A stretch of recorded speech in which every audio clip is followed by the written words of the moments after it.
시간이 되었습니다. 다 함께 하나님께 예배드리겠습니다.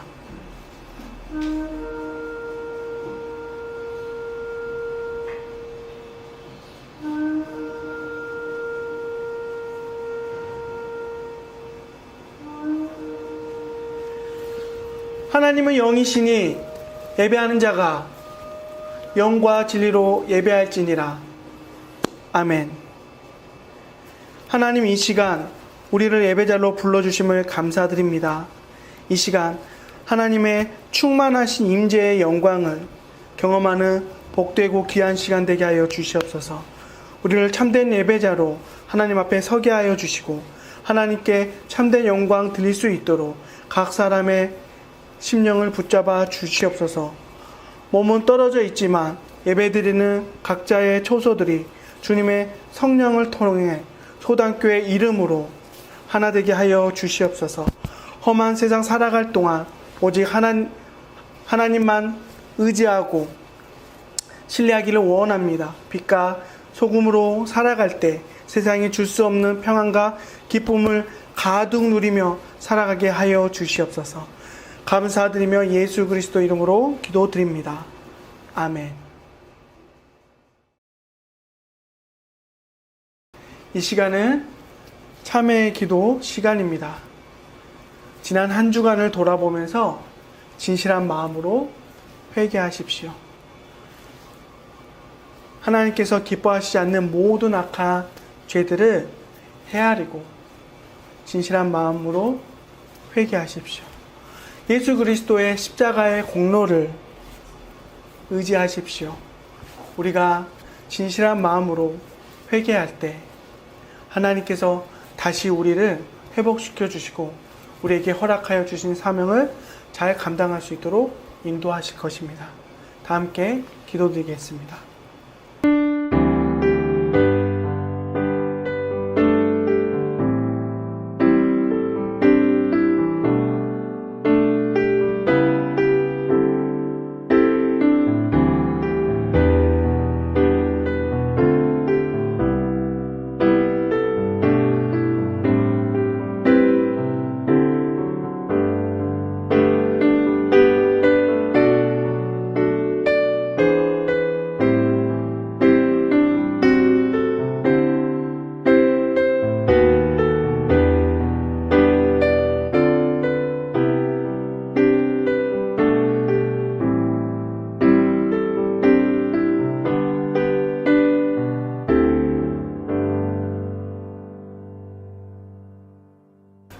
내 이름으로 일컫는 내 백성이 그들의 악한 길에서 떠나 스스로 낮추고 기도하여 내 얼굴을 찾으면 내가 하늘에서 듣고 그들의 죄를 사하고 그들의 땅을 고칠지니라. 아멘. 이 시간 사도신경으로 우리의 신앙을 다 함께 고백하겠습니다. 전능하사 천지를 만드신 하나님 아버지를 내가 믿사오며 그 외아들 우리 주 예수 그리스도를 믿사오니 이는 성령으로 잉태하사 동정녀 마리아에게 나시고 본디오 빌라도에게 고난을 받으사 십자가에 못 박혀 죽으시고 장사한 지 사흘 만에 죽은 자 가운데서 다시 살아나시며 하늘에 오르사 전능하신 하나님 우편에 앉아 계시다가 저리로서 산 자와 죽은 자를 심판하러 오시리라. 성령을 믿사오며 거룩한 공회와 성도가 서로 교통하는 것과 죄를 사하여 주시는 것과 몸이 다시 사는 것과 영원히 사는 것을 믿사옵나이다. 아멘.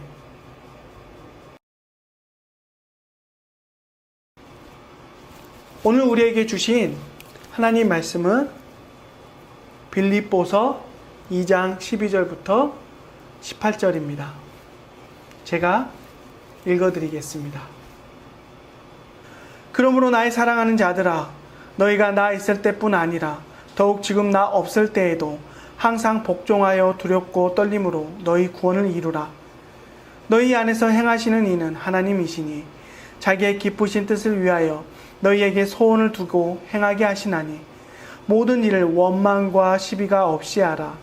이는 너희가 흠이 없고 순전하여 어그러지고 거스르는 세대 가운데서 하나님의 흠 없는 자녀로 세상에서 그들 가운데 빛들로 나타내며 생명의 말씀을 밝혀 나의 다름질이 헛되지 아니하고 수고도 헛되지 아니하므로 그리스도의 날에 내가 자랑할 것이 있게 하려 함이라. 만일 너희 믿음의 재물과 섬김 위에 내가 나를 전제로 드릴지라도 나는 기뻐하고 너희 무리와 함께 기뻐하리니 이와 같이 너희도 기뻐하고 나와 함께 기뻐하라. 아멘. 한 주간 동안 주님의 은혜 가운데 잘 지내셨습니까? 오늘도 안타깝게 대면 예배로 모이지 못하고 영상으로 비대면 예배로 이렇게 드립니다. 하루속히 코로나 사태가 진정이 되어서 저희가 다시 얼굴과 얼굴을 맞대고 함께 예배 드릴 수 있는 날이 속히 오기를 간절히 소망해 봅니다. 함께 이 일을 위하여서 계속해서 기도의 끈을 놓지 않기를 바랍니다. 오늘 본문에서 사도 바울은 항상 복종하여 두렵고 떨림으로 너희 구원을 이루라고 말씀합니다. 이 문장만 놓고 보면 구원은 우리가 노력해서 이루는 것으로 생각할 수 있습니다. 그리고 예수 그리스도를 믿어 구원받았다 할지라도 다시금 우리가 죄를 지으면 구원에서 탈락될 수도 있다는 그런 두려움이 생길 것만 같습니다. 여러분은 이 말씀을 들을 때 어떤 생각이 드셨습니까? 지금 이 말씀이 열심히 신앙생활을 하지 않으면 예수님을 믿는 믿음과 관계없이 구원에서 탈락될 수도 있다는 말처럼 들리진 않으십니까? 만약 그렇다면 우리는 예수님께서 십자가에서 이루신 구원이 완전하지 않다고 생각하는 것입니다. 구원받음의 여부는요, 나의 행실의 좋고 나쁨을 따라 결정되지 않습니다. 나의 선한 행실은 구원받은 자가 마땅히 맺어야 할 열매이지 구원의 조건은 아닙니다.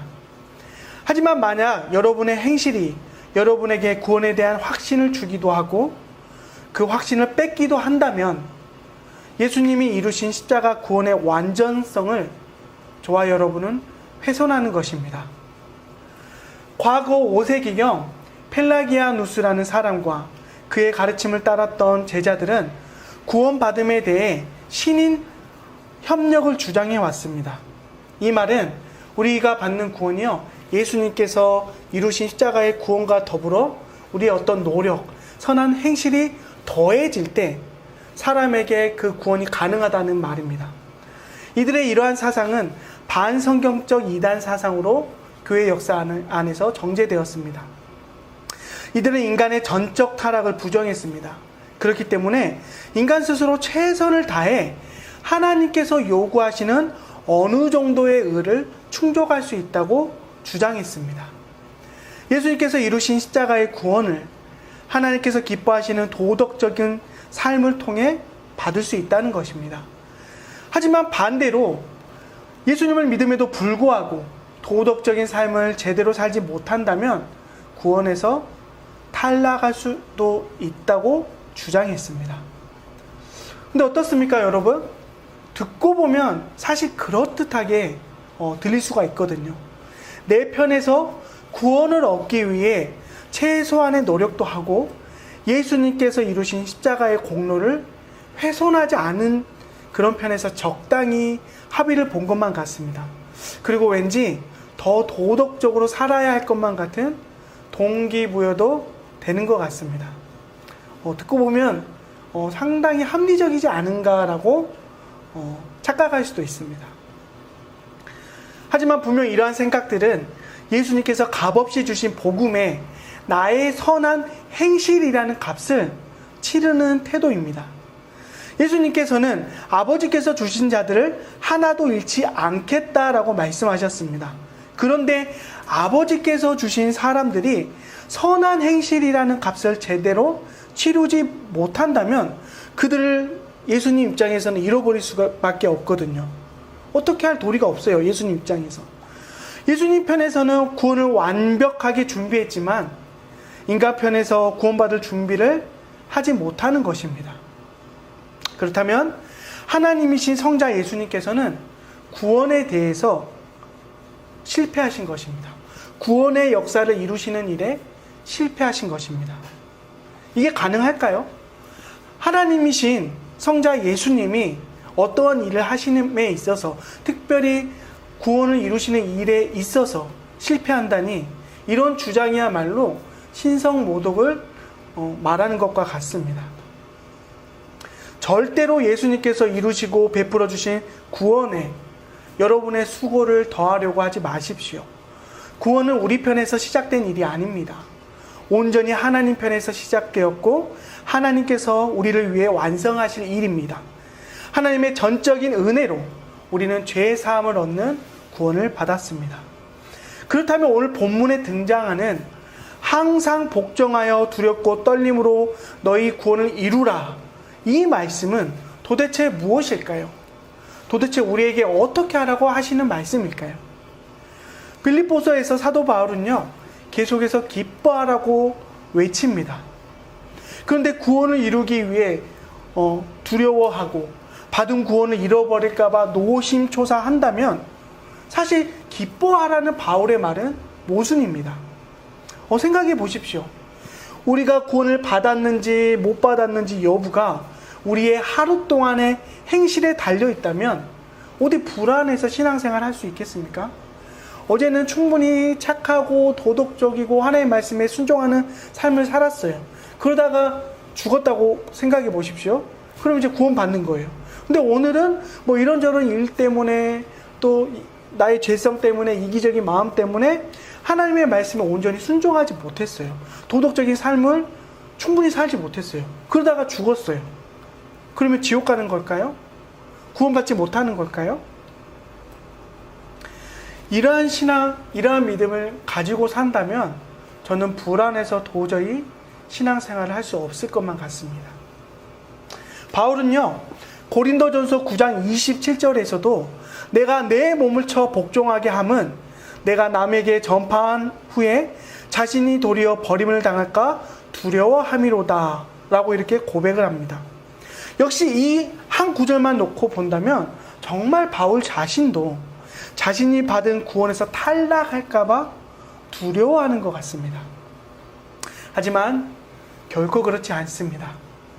바울은 고린도전서 9장에서요, 상에 대해서 이야기하고 있습니다. 상. 하나님께서 바울을 이방인의 사도로 부르셨을 때 바울에게 약속된 상은요, 구원의 복음 앞에 나오는 이방인들이었어요. 다른 상을 말하는 게 아니고요. 바울에게 어떤 상을 약속하셨다고요? 바울이 선포하는 그 구원의 복음 앞에 나오는 이방인들이 하나님께서 바울에게 약속하신 고린도전서 9장의 상입니다. 세상의 부귀영화가 아니었어요.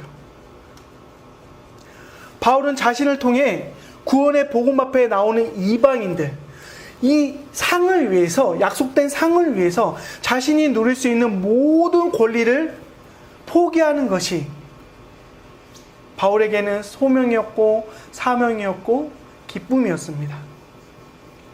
하지만 바울이 이방인들의 구원을 위해 자신의 권리를 포기하지 않는다면 하나님으로부터 받을 상에 대한 자격이 없다고 말하는 것이지 그가 구원받으려고 노심초사한다는 뜻이 아닙니다. 그렇기 때문에 자신의 몸을 쳐 복종시키면서까지 자기 권리를 주장하지 않는다고 말하는 것입니다. 바울 자신을 통해 이방인들이 복음 앞에 나오는 상을 바울은 결코 포기할 수 없었습니다. 그러한 바울의 강력한 의지를 우리 고린도전서 9장 27절에서 우리는 볼 수 있어야 됩니다. 내가 내 몸을 쳐 복종하게 함은 내가 남에게 전파한 후에 자신이 도리어 버림을 받을까 두려워함이로다. 구원에서 탈락될까봐 두려워하는 게 아닙니다. 그렇다면 바울이 빌립보서 2장 12절에서 말했던 복종하는 것과 두렵고 떨림으로 구원을 이루라라는 이 말씀은 무슨 뜻일까요? 사도 바울은 이 말을 하기에 앞서 그러므로라고 말을 하고 있습니다. 그렇죠? 그러므로라고 말을 한다는 것은 그 앞의 내용이 전제가 된다는 거예요. 빌립보서 2장 12절 앞부분, 즉 2장 1절부터 11절을 근거로 그러므로라고 말씀하고 있습니다. 어떤 내용입니까? 바로 예수 그리스도의 마음, 즉 겸손의 마음을 가지라고 빌립보 성도들을 권면하고 있습니다. 5절을 보면요, 너희 안에 이 마음을 품으라 곧 그리스도 예수의 마음이니. 6절, 근본 하나님의 본체시나 하나님과 동등됨을 취할 것으로 여기지 아니하시고. 8절, 복종하셨으니. 바울은 빌립보 교회를 비롯한 이 땅의 모든 교회가 예수 그리스도의 겸손한 마음을 가져야 한다고 말을 하고 있습니다. 이 마음은 죽기까지 복종하시는 모습으로 나타난 예수님의 겸손의 모습이었습니다. 사도 바울이 12절에서 항상 복종하라고 했을 때 그 모델은 예수님이십니다. 우리가 예수님을 닮는 것, 예수님의 겸손의 마음을 품는 일은 해도 그만 안 해도 그만인 일이 아닙니다. C.S. 루이스는 자신의 저서 순전한 기독교에서 이렇게 말합니다. 신약 성경은 그리스도인이 다시 태어나는 일에 대해 말하고 있습니다. 그리스도로 옷 입는 일에 대해 그리스도의 형상이 우리 안에 이루어지는 일과 그리스도의 마음을 품는 일에 대해 말하고 있습니다. 교회는 오직 사람들을 그리스도께 이끌어 작은 그리스도로 만들기 위해 존재합니다. 이 일을 하지 않는다면 교회 건물도, 성직자도, 선교도, 설교도, 심지어 성경 자체도 시간 낭비에 불과합니다. 하나님이 인간이 되신 목적은 단 하나뿐입니다. 사도 바울이 말하고 있는 구원은요, 지옥에 가지 않기 위한 구원이 아닙니다. 오늘날 한국교회가 빠져있는 구원은 지옥에 가지 않고 천국에 가는 구원입니다. 하지만 바울이 지금 말하고 있는 구원은요, 우리가 두렵고 떨림으로 이루어야 할 구원은요, 바로 예수 그리스도를 닮는 것입니다. 예수님께서 이 땅에 오신 이유가, 오늘날 우리에게 복음을 선포하신 이유가 바로 우리를 작은 예수로 만들기 위함이라고 외치고 있는 것입니다. 예수님께서 그러하셨듯이 우리 또한 하나님 말씀에 겸손함으로 복종해야 한다는 것입니다. 구원을 잃을까봐 노심초사하는 마음으로 복종하는 것이 아니라 저와 여러분이 작은 예수가 되기 위해 그리해야 한다는 것입니다. 여러분은 언제 두렵고 떨립니까? 혹시 전혀 중요하지 않는 일을 앞두고 두렵고 떨리는 마음을 가지십니까? 예를 들어서 여자분들이 외출을 할 때 화장을 하잖아요. 화장할 때 눈썹 그릴 때 두렵고 떨리는 마음으로 눈썹을 그리십니까? 그냥 그리시죠. 좀 긴장을 하시겠죠. 두렵고 떨지 않는 이유는 눈썹 그리는 일이 정말 중요한 일이 아니기 때문에 그렇습니다. 아이들이 게임 마지막 판 왕을 깨기 위해서 긴장은 하지만 두렵고 떨지는 않습니다. 왜요? 중요하지 않는 일이기 때문입니다. 하지만 수능을 보는 고3 학생들은 그 수능 시험 앞에서 두렵고 떱니다. 그 이유는 중요해서 그렇습니다. 자신의 인생을 결정할 수 있다고 생각하기 때문에 수능 시험 앞에서 두렵고 떠는 것입니다. 항상 복종하여 두렵고 떨림으로 너희 구원을 이루라. 예수님께서 아버지 하나님의 말씀에 온전히 복종하셨던 것처럼, 이게 예수님께 너무너무 중요한 일이셨던 것처럼 우리에게 또한 중요해야 한다는 것입니다. 하나님 말씀에 복종하기 위해, 순종하기 위해 애써야 합니다. 너무너무 중요한 일이기 때문입니다. 우리 안에 반드시 드러나야 할 열매입니다. 너희 구원을 이루라. 너희 구원을 이루라. 우리가 예수 그리스도의 성품을 더욱더욱 닮아가는 것이 우리가 이 땅에서 경험하고 확인할 수 있는 구원이라는 것입니다. 구원은 감격이자 기쁨입니다. 바울에게 이방인들이 복음 앞에 나와오는 것이 그에게 상이었던 것처럼 우리의 상은 예담입니다. 예수님을 닮는 것입니다. 예수님의 성품이, 예수님의 마음이 우리 안에 새겨지면 새겨질수록 우리 안에는 기쁨이 넘칠 수밖에 없습니다. 여러분 안에 기쁨이 희미하십니까? 감사가 희미하십니까? 평안이 희미하십니까? 분명 우리 안에 예닮이, 예수님의 성품이 희미해져 있을 것입니다. 두렵고 떨림으로 세상 무엇보다 중요한 예담을 여러분의 삶에서 이루어 가십시오. 예담의 삶은 고난의 삶이 아니라 하나님께로부터 오는 기쁨과 만족이 가득한 삶이라는 사실을 믿고 최선을 다해 붙들며 나아가십시오. 성도는, 주의 제자는, 하나님의 백성은 이 땅에 천국을 실현하고 확장시켜야 하는 사명을 가진 사람들입니다. 그런데 우리는 무엇으로 받은 이 사명을 이룰 수 있을까요? 사도 바울이 말했던 예담의 삶을 통해 이 사명이 이루어질 수 있습니다. 빌립보서 2장 12절에서 말하는 우리가 두렵고 떨림으로 이루어야 하는 구원은 다시 한번 말씀드리지만 예담의 삶입니다. 십자가에 죽기까지 복종하셨던 예수님의 겸손이, 예수님의 순종이 우리 삶에 심어져야 할 주님의 성품입니다. 이 성품이 세상의 생명의 말씀을 밝히게 한다고 16절에 분명히 말씀하고 있습니다. 그런데 왜 이렇게 우리는 예담의 삶에 좀처럼 가까워지지 못하고 멀어지기만 하는 걸까요? 왜 우리 안에는 날마다 예수님의 성품이 쌓아지는 것이 아니라 죄의 찌꺼기만 자꾸자꾸 쌓이는 것일까요? 도대체 우리는 언제 이러한 좌절 속에서 벗어날 수 있을까요? 우리가 경각심을 가져야 하는 것은요, 바로 이와 같은 좌절 속에서 수많은 이단들이 태어났다는 것입니다. 교회 역사 가운데 이 좌절을 통해서 많은 이단들이 태어났다는 거예요. 긍정적인 방향으로 나아가지 못하고 이런 고민과 이러한 좌절을 잘못된 방향으로 틀어버렸을 때 수많은 이단들이 탄생했습니다.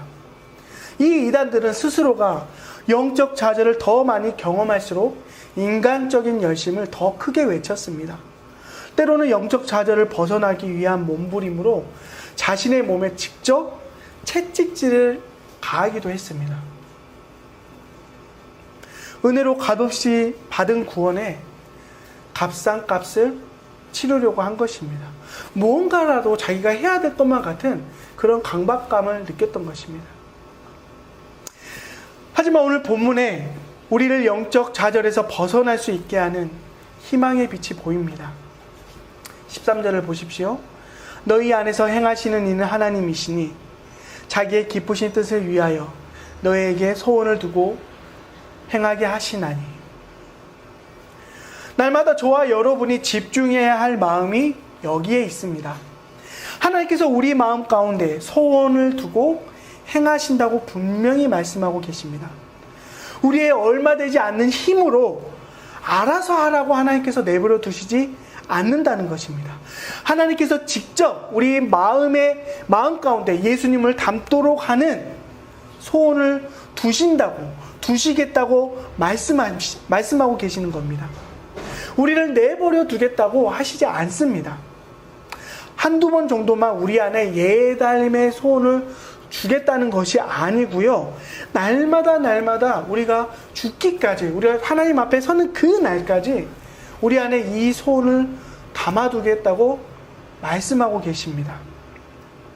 우리가 영적 좌절 속에서 더욱 하나님께 집중해야 하는 이유가 여기에 있습니다. 우리는 이 좌절 속에서 뭔가 우리 안에서 희망을 찾는 것이 아니라 하나님의 도우심을 구하며 하나님 안에서 희망과 소망을 찾아내야 합니다.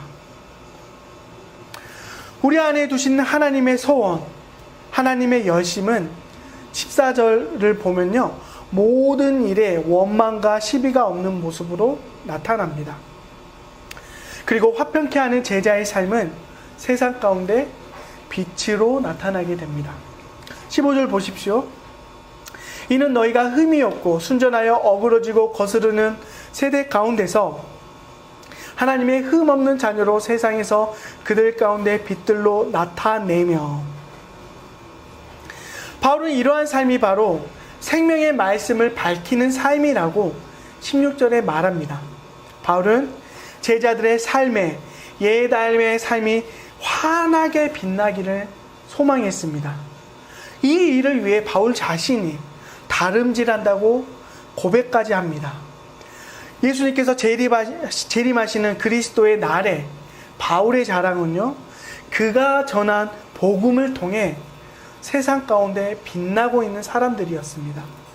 예수님의 성품으로 빛나고 있는 사람들이 바울의 자랑이었습니다. 저와 여러분의 자랑은 무엇입니까? 저와 여러분은 지금 무엇으로 인해 기뻐하고 있습니까? 18절에 바울은 나와 함께 기뻐하라고 외칩니다. 자신이 받은 사명이 모든 성도의 사명이 되어야 한다고 바울은 외치고 있습니다. 자신이 먼저 예담의 빛을 세상에 비추고 다른 사람 또한 빛으로 부르는 삶으로 바울은 저와 여러분을 초대하고 있습니다. 두렵고 떨림으로 우리가 이루어야 할 구원이 바로 이것입니다. 기도하겠습니다. 하나님, 우리를 빛으로 불러주셨습니다. 날마다 우리 안에 예담을 향한 간절함을 부으시고 화평케 하는 예수님의 성품을 세상에 드러내게 하여 주시옵소서. 우리에게 예수의 순종과 예수의 겸손과 예수의 성품이 가장 중요한 기도 제목이 되게 하여 주시옵소서. 빛으로 부르셨으니 빛의 사명을 제대로 감당하게 하여 주시옵소서.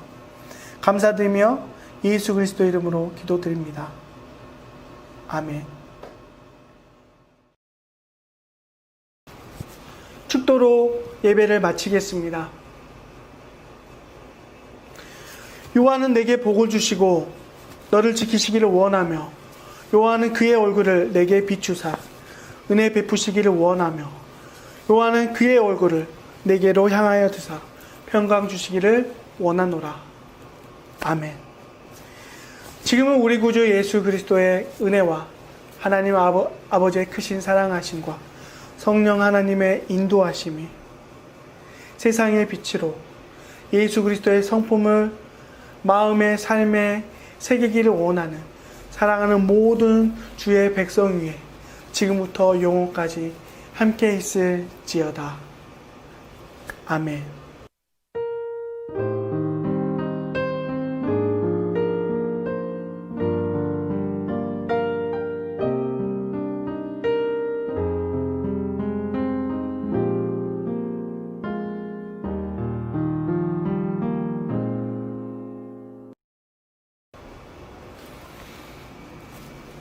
예배를 마쳤습니다.